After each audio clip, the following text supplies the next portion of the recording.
Hello welcome to maths driving centre. Good morning first of all, या good evening, good night, ये जो भी हो। आज लीनियर अलजेब्रा का क्वेश्चन है जो हम लोग का जो ग्रुप है उसमें पूछा था कोई लड़का ने या लड़की, मुझे नहीं पता। ये इस क्वेश्चन को मैं अभी आज क्यों लेके आया। फर्स्ट थिंग, मैं अभी फिलहाल फ्री हूँ। सेकंड थिंग, इस क्वेश्चन में मेरे से भी प्रॉब्लम होता था, मतलब मेरे से भी रॉन्ग होता था ये क्वेश्चन। तो मैं सोचा मैं अभी कर दूं, सॉल्यूशन कर दूं अच्छे से, ताकि आप लोग को अभी इस ऐसा टाइप का क्वेश्चन में रॉन्ग हो ही ना। ठीक है, तो ये क्वेश्चन है। क्वेश्चन को सॉल्यूशन करने के पहले हम लोग डिटेल एक्सप्लेनेशन करेंगे कि कैसे क्या लॉजिक्स है। देखिए, बेसिक्स ये है कि आपको वेक्टर स्पेस, सबस्पेस और डायमेंशन के बारे में आइडिया होना है। ये इस वीडियो में ये सब के बारे में डिस्कस नहीं होगा। सॉल्यूशन में देखिए, हम लोग के पास जो कॉन्सेप्ट चाहिए ना, वो क्वेश्चन को सॉल्व करने के लिए क्वेश्चन में एक बार रीड कर लेता हूं। देखिए, W1 be a real vector space of 5 cross 2 matrices such that the sum of entries in each row is 0। ये एक सबस्पेस है और एक सबस्पेस दिया हुआ है W2 be the real vector space of all 5 cross 2 matrices such that the sum of entries in each column is 0। ये भी एक सबस्पेस बनता है। ठीक है, तो आपको पूछ रहा है कि W1 इंटरसेक्शन W2 जो सबस्पेस बनेगा उसका डायमेंशन क्या होगा, ये पूछा है। तो हम लोग के पास मतलब सबस्पेस का डायमेंशन कैसे निकालते हैं उसका आइडिया होना है। उसका आइडिया के लिए हम लोग के पास ये कॉन्सेप्ट यूज होगा कि if W is a subspace of a vector space V, then dimension of W equal to dimension of V, मतलब जो वेक्टर स्पेस है उसका dimension minus number of linearly independent restrictions on W। ये बहुत important line है। देखिए, मैं यहाँ पे कैपिटल लेटर्स में लिखा हूं, linearly independent restriction, not only restrictions. ठीक है, ये हम लोग अभी देखेंगे कि ऐसा टाइप का कैसे हम लोग सॉल्व करते हैं। देखिए, जैसे एग्जांपल देखिए, डायमेंशन मैंने v लिया r³ ओवर r, मतलब r3 ओवर r। इसका डायमेंशन क्या होता है? इसका डायमेंशन होता है 3। ठीक है, उसके बाद मैं सबस्पेस ले रहा हूं v का, तो ABC belongs to r³ such that मैं मान लेता हूं, ऐसे मैंने रेस्ट्रिक्शन दिया a इक्वल टू 0। ठीक है, तो a इक्वल टू 0 एक रेस्ट्रिक्शन है, a इक्वल टू 0 एक रेस्ट्रिक्शन है, वन रेस्ट्रिक्शन। तो डायमेंशन ऑफ W1 क्या हो जाएगा? डायमेंशन ऑफ V क्या है? 3 minus number of linearly independent restriction. Since यहाँ पे एक ही रेस्ट्रिक्शन है तो वो लिनियरली इंडिपेंडेंट हो ही जाएगा, तो इसका आंसर क्या आ जाएगा? 2। तो dimension of W1 equal to 2। Clear हुआ? नेक्स्ट एग्जांपल देखिए, W2 भी एक सबस्पेस है r³ ओवर r का, ABC belongs to r³ such that a plus b plus c equal to 0 and c equal to 0। मैंने यहाँ पे दो रेस्ट्रिक्शन लिखा, क्या क्या देखिएगा। एक तो है a plus b plus c equal to 0 और एक मैंने लिखा c इक्वल टू 0। ठीक है, तो डायमेंशन ऑफ W2 क्या हो जाएगा? पहले तो dimension of V, dimension of V क्या है हम लोग के पास? डायमेंशन ऑफ V है 3, तो मैंने 3 लिख दिया। माइनस यहाँ पे क्या होगा मुझे लिखना है, लिनियरली इंडिपेंडेंट रेस्ट्रिक्शन। ये एक रेस्ट्रिक्शन है, ये दो सेकंड रेस्ट्रिक्शन है, और ये दो लिनियरली इंडिपेंडेंट है। ठीक है, ये दो इक्वेशन में कुछ कनेक्शन नहीं है, तो यहाँ पे क्या आ जाएगा? 3 माइनस 2, इसका आंसर क्या आ जाएगा? 1। Dimension of W2 equal to 1। अभी नेक्स्ट और एक एग्जांपल देखिए, इससे आपको क्लियर हो जाना है कि W3 भी एक सबस्पेस है r³ ओवर r का, ABC belongs to r³ such that मैंने क्या क्या रेस्ट्रिक्शन लिखा देखिएगा, a plus b equal to 0 ये एक restriction, b plus c equal to 0 ये एक रेस्ट्रिक्शन, और a minus c equal to 0 ये एक रेस्ट्रिक्शन। 3 रेस्ट्रिक्शन मैंने लिखा। अभी आपको देखना है कि ये जो 3 इक्वेशंस है, क्या ये वो लिनियरली इंडिपेंडेंट है या डिपेंडेंट है? ठीक है, मतलब दो इक्वेशंस के बीच क्या कुछ कनेक्शन है क्या नहीं। अभी देखिएगा, मैं एक कनेक्शन बना रहा हूं। मैं अगर 1 माइनस 2 कर देता हूं तब मुझे इक्वेशन 3 मिल जाएगा। देखो, 1 माइनस 2, इसको माइनस करो, b से b कट जाएगा, तो a minus c equal to 0 हो जाएगा, जो कि ये इक्वेशन 3 है। that means we say that equation 3 is linearly dependent on equation 1 and 2। तो ये जो 3 इक्वेशन है लिनियरली इंडिपेंडेंट नहीं है। ठीक है, 3 इक्वेशन लिनियरली इंडिपेंडेंट नहीं है। तो मैं आपको अगर डायमेंशन ऑफ W3 पूछूं, डायमेंशन ऑफ W3 क्या होगा? डायमेंशन ऑफ V तो 3 है, माइनस आपको अगर लिनियरली इंडिपेंडेंट का कॉन्सेप्ट अच्छे से क्लियर नहीं है, आप क्या कर दोगे? इसमें 2 रेस्ट्रिक्शन है, 3 रेस्ट्रिक्शन है, तो मैं 3 से माइनस कर देता हूं, आंसर 0 आ जाएगा। लेकिन ये गलत है, ये नहीं होगा। ठीक है, यहाँ पे आपको क्या से माइनस करना पड़ेगा, 2 से माइनस करना पड़ेगा, क्योंकि देखिए ये जो है ये इक्वेशन ये लिनियरली डिपेंड करता है इस दो इक्वेशन पर। तो हम लोग के पास लिनियरली इंडिपेंडेंट कौन है, ये दो ही लिनियरली इंडिपेंडेंट है, ये दो इक्वेशन। तो यहाँ पे हम लोग क्या करेंगे, 3 - 2, आंसर आ जाएगा 1। आपको क्लियर हुआ शायद। ये था, मैंने एक एग्जांपल्स दिया आर क्यूब ओवर आर का। अभी हम लोग मैट्रिसेस में जाते हैं, जो हम लोग के पास क्वेश्चन दिया हुआ है उससे रिगार्डिंग हम लोग देखते हैं।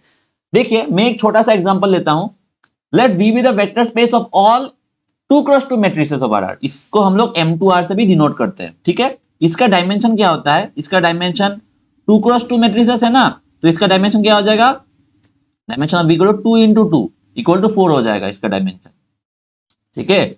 उसके बाद इसका जनरल फॉर्म क्या होता है, ये जनरल फॉर्म होता है ABCD, ऐसा होता है 2x2 मैट्रिसेस। अभी मैं सबस्पेस बना रहा हूं, उस क्वेश्चन टाइप का ही सबस्पेस बना रहा हूं। जैसे subspace of V such that sum of each row is 0।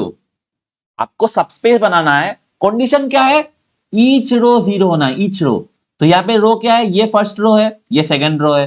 तो मैं लिखता हूं फर्स्ट रो का सम A + B = 0, सेकंड रो का सम C + D = 0। अभी आपको देखना है क्या ये दो इक्वेशन लिनियरली इंडिपेंडेंट है कि नहीं, क्या ये दो इक्वेशन के बीच कनेक्शन है कि नहीं। यहाँ पे देखिए कुछ कनेक्शन नहीं है, ये AB है ये CD है, कुछ कनेक्शन नहीं है। तो यहाँ पे डायमेंशन ऑफ W1 क्या आ जाएगा, देखिएगा dimension of W1 equal to dimension of V minus ये लिनियरली इंडिपेंडेंट रेस्ट्रिक्शन। तो डायमेंशन ऑफ V क्या है हम लोग के पास, डायमेंशन ऑफ V हम लोग के पास ये 4 है, तो 4 minus number of linearly independent restriction, ये लिनियरली इंडिपेंडेंट है, ये भी लिनियरली इंडिपेंडेंट है, दोनों लिनियरली इंडिपेंडेंट है। तो 4 - 2, तो इसका आंसर क्या आ जाएगा 2। क्लियर हुआ कि नहीं। Similarly dimension of W2 subspace of V such that sum of each column is 0। अभी ईच कॉलम के लिए, ये था रो के लिए, अभी कॉलम, अभी देखिए ये एक फर्स्ट कॉलम है, ये एक सेकंड कॉलम है। तो फर्स्ट कॉलम का sum that is A + C = 0 and B + D = 0। दो इक्वेशन मिला हम लोग को। क्या ये दो इक्वेशन लिनियरली इंडिपेंडेंट है, हाँ लिनियरली इंडिपेंडेंट है, क्योंकि यहाँ पे AC है, यहाँ पे BD है, ठीक है। तो यहाँ पे भी क्या आ जाएगा, डायमेंशन ऑफ W2 क्या इक्वल टू क्या आ जाएगा, 4 - 2 = 2। अभी इंपॉर्टेंट बात, हाँ अभी इंपॉर्टेंट बात देखिए, W1 और W2 का तो आपने निकाल दिया। अभी मैं आपको पूछता हूं, देखिए ये रब कर देता हूं, W1 इंटरसेक्शन W2 का डायमेंशन क्या होगा। मैं आपको पूछ रहा हूं कि इंटरसेक्शन का डायमेंशन क्या होगा, इसका 2 आया, इसका 2 आया।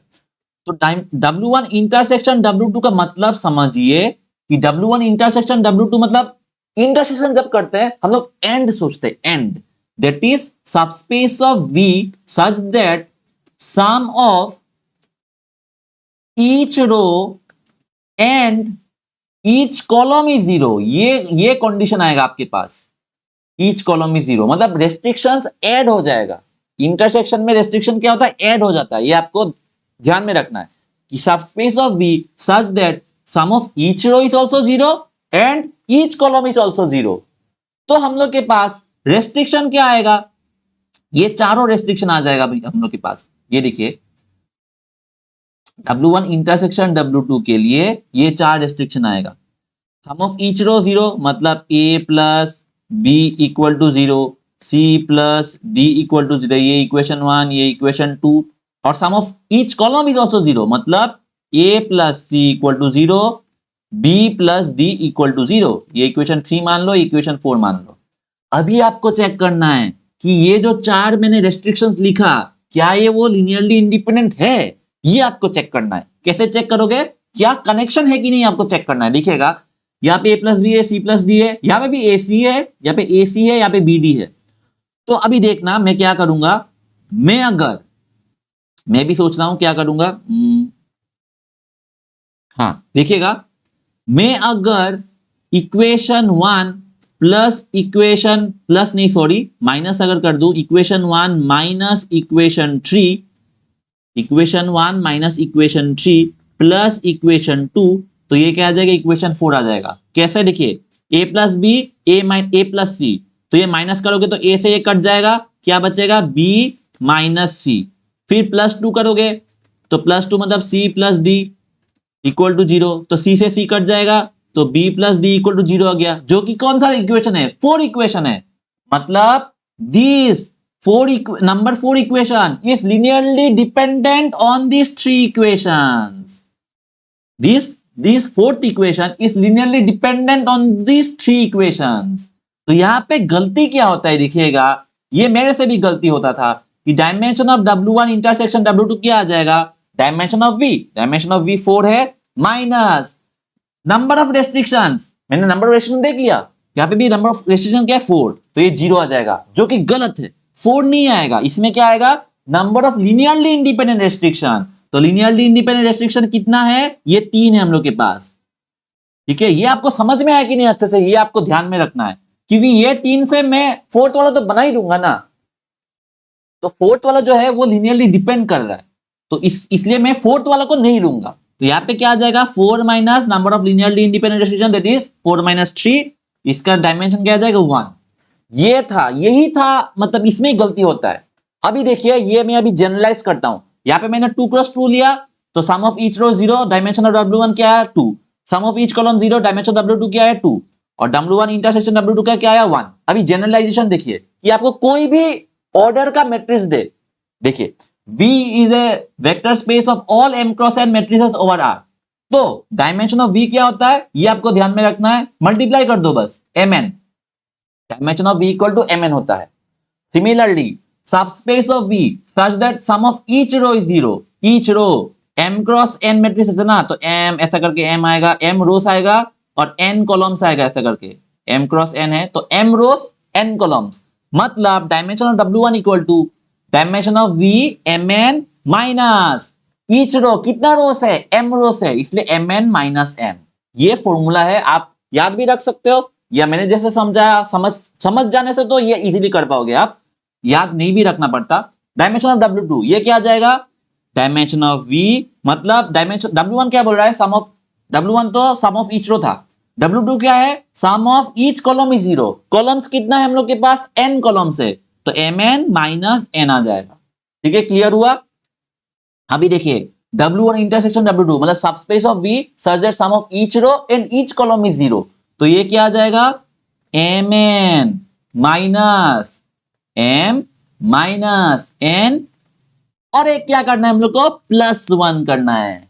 ये फॉर्मूला है, आप याद भी रख सकते हो, नहीं भी याद रख सकते हो। अभी आप देखिए, ये मिला लीजिए, 2 क्रॉस 2 मैट्रिसेस है, तो 2 2 जा 4, हाँ mn है। W1 का क्या हम लोग के पास 2 आया, तो 4 माइनस 2 था, 4 माइनस कितना रोज था, 2 रोज था, तो 4 माइनस 2 2, ये करेक्ट है। और sum of each column is 0, 4 minus 2 कितना कॉलम से 2, तो 4 माइनस 2 2 आया। अभी देखिए W1 इंटरसेक्शन W2, मतलब 4 माइनस रोज कितना है 2, कॉलम्स कितना है 2, +1, तो ये क्या आ जाएगा, 4 माइनस 2 2 माइनस 2 +1, ये क्या आ जाएगा 1 आंसर। ठीक है, ये भी मतलब फॉर्मूला से मैच हो रहा है, आप फॉर्मूला याद भी रख सकते हो, और मैंने जैसे समझाया ऐसे भी आप समझ सकते हो।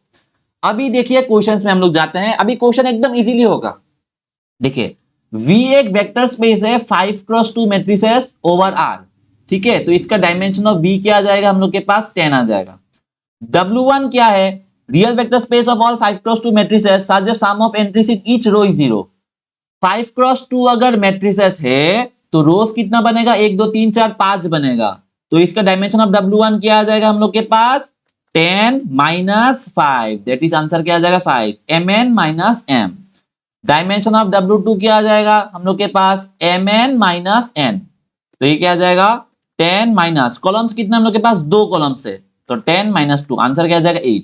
सिमिलरली हम लोग को क्या चाहिए, dimension of W1 intersection W2 चाहिए, तो इसका आंसर क्या आ जाएगा 10 minus sum of each row, कितना रोस है 5, कितना कॉलम्स है 2, और एक +1 आ जाएगा, क्योंकि एक लीनियरली इंडिपेंडेंट नहीं होता, तो इसका आंसर क्या आ जाएगा 10 माइनस 5 5, 5 माइनस 2 3, 3 + 1 4, इसका आंसर 4 आ जाएगा। मैंने कैलकुलेशन ठीक ही किया ना, 10 माइनस 7 3, हाँ ठीक ही है, तो इसका आंसर 4 आ जाएगा। आई होप आपको अच्छे से समझ में आया होगा। यही कॉन्सेप्ट है जो हम लोग गलती करते हैं कि लीनियरली इंडिपेंडेंट जो चेक करना होता है ना, ये लीनियरली इंडिपेंडेंट, इसमें ही आपने गलती किया, शायद इसमें आपको कंफ्यूजन था शायद, तो आई होप मैंने ट्राई किया आपको क्लियर करने के लिए। और आपका क्लियर हो भी गया शायद। अगर कुछ भी डाउट हो तो आप कमेंट करके बोल सकते हो। तो यही था, आपको अगर कंटेंट अच्छा लगा, अगर आपको अच्छे से समझ में आया तो प्लीज शेयर करिएगा आपके मैथ्स फ्रेंड्स के साथ, क्योंकि आपको ये डाउट आया, फिर कोई और को भी तो ऐसा डाउट हो सकता है, तो आप शेयर करिएगा ताकि वो लोग का भी हेल्प हो जाए। और लाइक एंड सब्सक्राइब तो कर ही सकते हो। यही था, thank you so much for watching, thank you for your time. Sorry अगर कुछ गलती बात हो, तब तक चलते रहिए, चलाते रहिए खुद की गाड़ी को आराम से। मिलते हैं नेक्स्ट क्वेश्चन पे।